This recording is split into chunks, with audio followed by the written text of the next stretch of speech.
What's up, everybody? Tyson Roush. Let's talk Jets. Another season has come and gone. It is remarkable how fast the season goes. It seems like just yesterday the Jets were 6-3 and a team that should go to playoffs, or 7-4. And here we are now, where it's like they lose 6 games in a row, 12 years not making the playoffs. You have questions again at the quarterback position. I have a litany of questions for the head coach. You wonder about the direction of the team, because you have to make moves with the salary cap and all these different things. And it's just, you get tired of it, man. You really do. You get burnt out. You get tired of it. You're frustrated because it's another wild card weekend or a playoff weekend where you want your team to be a part of it. You know, like sitting down in Miami, the weather was incredible. I had a really nice time, but you're sitting there watching all the Dolphin fans celebrate. You know, the Dolphins suck, and the fans were ridiculous in the stadium. But it's like you're sitting there watching. They're so excited. They're making the playoffs. And I sat, we had really good seats. And the entire row behind us was all Jet fans. A lot of younger Jet fans, too. And they were so excited to be there and see their favorite team. And they watched such a bad game. And then it's just like the disappointment of losing. And you see it like week in and week out when you go in the games. You see, and we talk to the fans, too. It's like so many diehard, passionate fans want to see this team do so well, so badly. And we're always left disappointed. Always. And that's why it's so funny. Like, a lot of times this channel gets labeled negative, and it's like, because you know why? I'm old, man, and I've seen this so many times. I've seen the excuses. I've seen the mistakes. I've seen the incompetence. I've seen all these dumb things before. And when you get glimpses of them, the red flag pops up, we put out a video, and we get fucking roasted for it. And then now comes the time where it's like, you know what? I told you so. Because some of the shit that happened in the past that we questioned, when everybody's fanboying out about Zach or fanboying out about Robert Saleh or fanboying out about this, and we're just questioning things, asking just basic questions like, this process may not make sense. Is that a red flag? We got roasted for it, and now here we are at the end of the season with the same fucking questions. Seriously. So, this video is hard for me to make because I had so many different things, and I don't want to ramble, and everybody's using season recaps and all this other shit, but it's like, You watch the team collapse, and then you want to see how everybody's going to respond to it. How is the leadership of the Jets going to face the media, and what are they going to tell us? So right now, Coach Saleh is all talk, no answers, because he's now going into year 3. Now let's understand that, or assume that year 1, we gave him a pass for pretty much everything. First-time head coach, first-time coordinator, rookie quarterback, rebuilding team, inherited the barren roster. We gave this organization so many reasons that we accepted for them to lose, and they lost.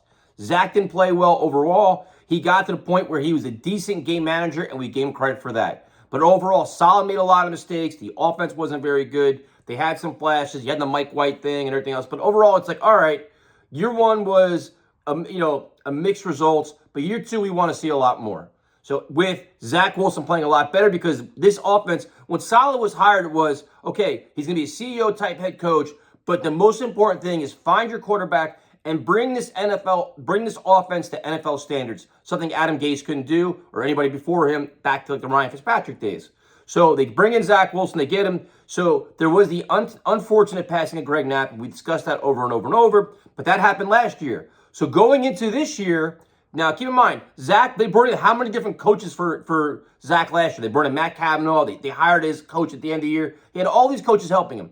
This year, when Zach was expecting a big step forward, they didn't bring anybody. They didn't bring any veteran coach to help this very inexperienced staff to help guide this quarterback and make sure their process is working. Now, keep in mind, this is a head coach that told me this process and program is too good to fail. Remember all these little things? Like, I have receipts too, right? We all have receipts for Saleh's little cliches and all those little powerful statements. We have them all. It's too good to fail. Well, guess what? It failed epically because your franchise quarterback is a mess. Your franchise quarterback is so bad right now, so bad, that you were scared to play him. Scared to play him on the road in a meaningless game. Scared to play him. He needs a reset. Like his 3rd reset of his career. Like, you know what? We want him to go on the beach and read a book. Well, thankfully for me, I did that for 4 days, and I'm reset. But I'm not making millions of dollars to be quarterback of the Jets. Like, they've babied him, and they've done so many things wrong that now the kid is a reclamation project, to the point that going into year 3, to me, a change of scenery is best for Zach. He has to overcome so many odds to become the starting quarterback of the Jets that a change of scenery is best for him. And the Jets, with Coach Saleh and Joe Douglas, they need a veteran quarterback here because they have to win in year 3. You can't go 5-12 this year. You can't win 6 games. I'm spitting now. You can't be bad this year. It's playoffs or get fired this year. And they are not going to put their careers on the line to have Zach Wilson sink or swim at him. So, you go and you listen to the press conference yesterday, and I was so annoyed because I'm already irritable that we're here again, no playoffs. But I'm so tired of hearing this head coach justify losses and accept losses. Coach, you were 6-3, 7-4. Admittedly, for everybody, the expectations change. What happened? Well, you know what? We lost to playoff teams. We played a lot of really good teams, and we lost. And, that's just, when you play good teams, you're going to lose to good teams. How about beating good teams? How about having a higher standard? And the thing that pissed me off the most, and again, negative, angry Jet fan, whatever. It's like, down the stretch, he goes, we played poorly, we lost a lot of tough games, except the Jacksonville game and the Seattle game. The 2 biggest fucking games of the year, with your season on the line, your team played the worst. That's an indictment on you, Coach. That's a problem. A legitimate problem. How does he poo-poo it? Listen, man, we're losing to good teams. If we were losing to bad teams, it'd be a problem. We're losing to good teams. How about don't lose at all? How about don't lose 6 games in a row? Why is he so comfortable with this? And I understand he's a positive vibes only dude, but at some point, man, the way you handle yourself carries over to your team. And it's unacceptable. It just is. There's no way to sugarcoat this shit. I don't know why, he's getting a pass. Why is the media being so nice to him? Because he's a friendly guy, he's well-spoken, he could crack jokes in a press conference? Why? Why is everybody being so nice to him? If this was Todd Bowles or Adam Gase, they'd be campaigning to get this guy run out of town. Now, I'm not saying he should be fired. He should be held a lot more accountable, though, for some of the shit he's trying to tell us. And so now it's we got to play the blame game. There's going to be scapegoats. I called this 3 weeks ago. So now it's the Jets haven't scored a touchdown. A basic touchdown in 3 weeks. 3 games. Can you imagine? A team that we're trying to progress and improve, and we can't even score touchdowns. So the coach came and explained why it's, we have injuries, we have problems, we have this, we have that. Excuses. This is all about adversity. How do you handle adversity? How do you adjust? Every team has injuries. Every team has problems. He grossly mishandled the situation. The Thursday night game, that performance was unacceptable from his team. The primetime stage, home game, playoffs on the line, your team came out flat. That's unacceptable. That just can't happen, right? That's awful. That's the first problem. Second thing is, the Seattle game. Mike White was clearly hurt. We saw it. We watched the stream. The first half, he was hurt. Season on the line, you say, you know what? I'm sorry, man. Best chance to win, I take him out. I play Flacco. If you don't feel comfortable playing Flacco, then why is he on your team? Well, that's roster management, and that's on Joe Douglas, right? So the 2 biggest games that he tries to you know what? That Jacksonville game, the Seattle game weren't that competitive. Don't push it aside, Coach. That's what you're getting paid for. Those are the big money games, and your team choked. You choked. Period. That's it, man. I'm not giving you a pass for this stuff. Why is he getting a pass? So I hate the way he handled the quarterback position. I hate the offense, and I'd like to know what he does in game when things aren't going well. Now, the defense ended strong, and the defense is so much improved. You have a lot more talent, so we give him a pass for a lot of things. I'd like to know what Saleh does as the CEO of the team when the offense is failing. When the play calling, listen, I am drinking beer in the stadium, and I knew the Jets were running the ball. I can see it myself. I can pretty much call most of the plays now. And when it comes I know they're going to run, you just have a feel for it. And you just see what does Saleh do when things aren't going well? Does he ever step in and say, hey, you know what? Hey, LaFleur, change this up. Do this. Try, sense of urgency. Why are we doing this in the red zone? Or does he sit back and say, you know what? You do your thing, and we'll self-scout afterwards while we've already lost the game. So that bothers me too. So now you go in the offseason, what are we going to do? And Joe Douglas said yesterday that if any changes are going to happen to the staff, that it's going to be on Coach Saleh to do it to his staff, and Joe Douglas will support him, saying, listen, man, it's Saleh's team, Saleh's staff. You want to make a change? Great. But apparently, based on what Douglas is saying, he's not going to make any changes. So Saleh says, you know what? We have to bring in a veteran coach, a veteran assistant to help out against LaFleur. You should have did that this year. Were they too arrogant last year going into this year? Too arrogant in their staff that they didn't recognize their flaws? And that's a concerning thing. So now they're going to make a change. Obviously, I think as of this video, he's going to hire a veteran assistant, or in theory, to help out LaFleur to oversee all those things. Now, I said 2 months ago, the guy I would bring in is Frank Reich to help oversee things.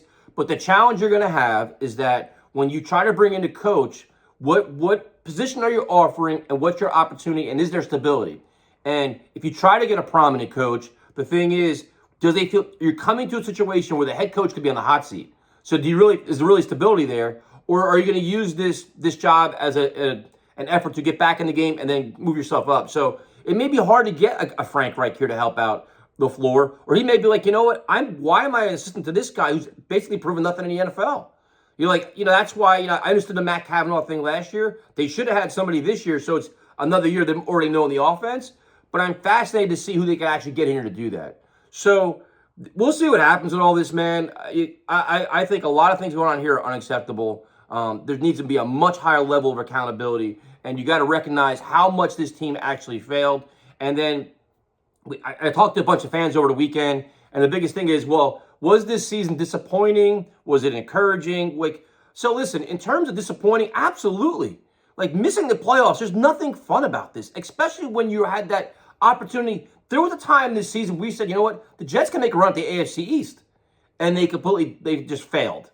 So now it's like, all right, it's disappointing, but if you want to be encouraged, you look at a guy like Garrett Wilson, where at one point on Sunday, he was probably the best player in the field. He was making catch after catch. You want to give him the ball more. Obviously, Sauce Gardner, Defensive Rookie of the Year, phenomenal player, great talent. You like DJ Reed. You like all these guys. You see Mekhi Becton coming back. Looks like he's going to be in great shape. Whether you want to count on him as a starter, whatever, but AVT coming back. Hopefully, Breece Hall comes back. But there's going to be a lot of change, man. Like Joe Douglas talked about a lot of cap space. You know how you create cap space? You got to cut players. So you also got to find a way to, what do you do with Quinton Williams? Quinton Williams is already saying, you know what? I want a contract before minicamp, or I'm not coming in.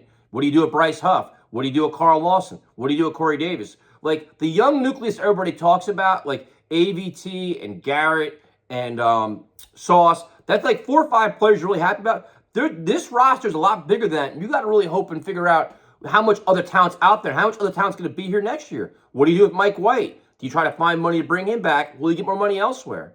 So I'm frustrated. You're encouraged by some players and their individual performances. I'm not encouraged by the coach. I'm not encouraged by how this team is being run. And they really need to really look at themselves again and say, what are we doing with all these mistakes? Because what's going on right now is not acceptable. And you're getting a lot of pats on the back for winning 7 games, but you still have lost a lot more than you've won. And there's so much higher expectation going into next year. And I'm not sure this team can meet it. So they better find a quarterback. They better find a guy to either replace LaFleur or help LaFleur. And then you got to figure out what you're going to do with it as you decide with Corey Davis and Carl Lawson and all these guys. So long-winded video. I've just been really annoyed and pissed off. And I'll talk to you later.